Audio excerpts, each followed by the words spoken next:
Pirated SPG. Striktong patnubay at gabay ng magulang ang kailangan. Maaaring may masiselang tema, lengguwahe, karahasan, sexual, horror o droga na hindi angkop sa mga bata.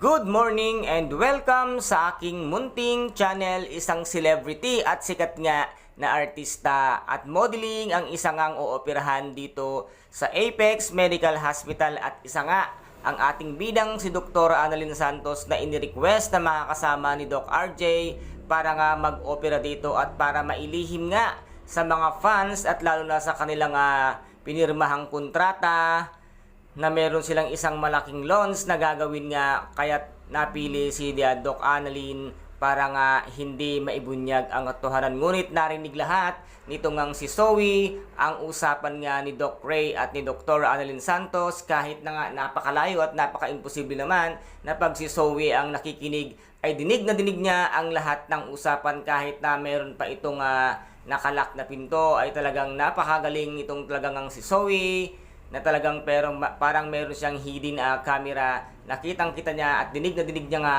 ang lahat. At dito ay meron ng isang malaking plano. Ito ngang si Zoe para sirain nga ng tuluyan ang pangalan ni Dr. Annalyn Santos kasama nga si Miss Giselle Tanyag upang masira ang kanyang pangalan at bumagsak din ang Apex. At dito nga ay pinaplano rin ni Zoe na talagang pabagsakin si Dr. Annalyn Santos upang sa kanya nga mapunta ang Apex Medical Hospital. Ganyan ka rin pala kasakim, Zoe, na ang akala namin noon ay wala kang plano na kuhanin ang Apex. Ngunit ngayon, iyan na ang iyong isa sa matinding plano at dito nga ay kasabuat pa itong si Justine kung paano nga pabagsakin ang Apex kasama nga si Miss Giselle at si Dr. Annalyn Santos. Magtagumpay kaya si Zoe sa kanyang mga plano at kanyang mga balakin na pabagsakin nga si Dr. Annalyn Santos. Sa sobrang inggit niya, Zoe, baka nakakalimutan mo, ikaw ay isang peking Tanyag at hindi ka tunay na anak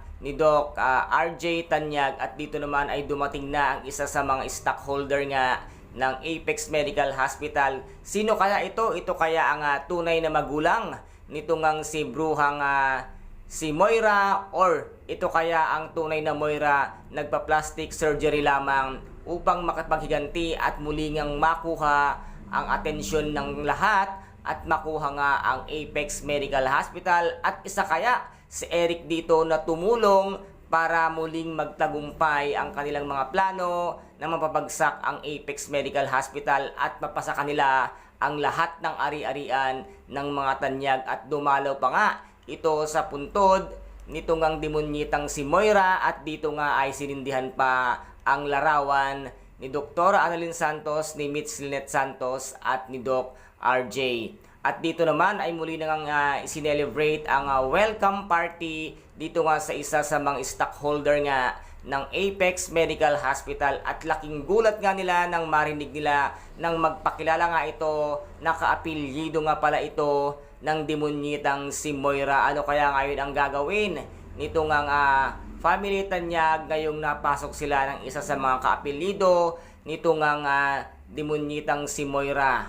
Nagtagumpay kaya ang mga plano nila? Ano kaya ngayon ang gagawin nito ngang si Miss Giselle Tanyag upang muling maibangon at mabawi nga ang Apex Medical Hospital sa kanilang pamilya? And guys, ito po ang ating pakaabangan dito nga sa Abot Kamay na Pangarap na kung saan ay napaka-intense at kapanapanabik ang bawat eksena. At kung nagustuhan po ninyo ang aking videos for today, paki-subscribe na lamang po ng aking channel, paki-like and share para maging update kayo sa lahat ng gagawin kong videos. Maraming salamat po, ingat, God bless and bye-bye!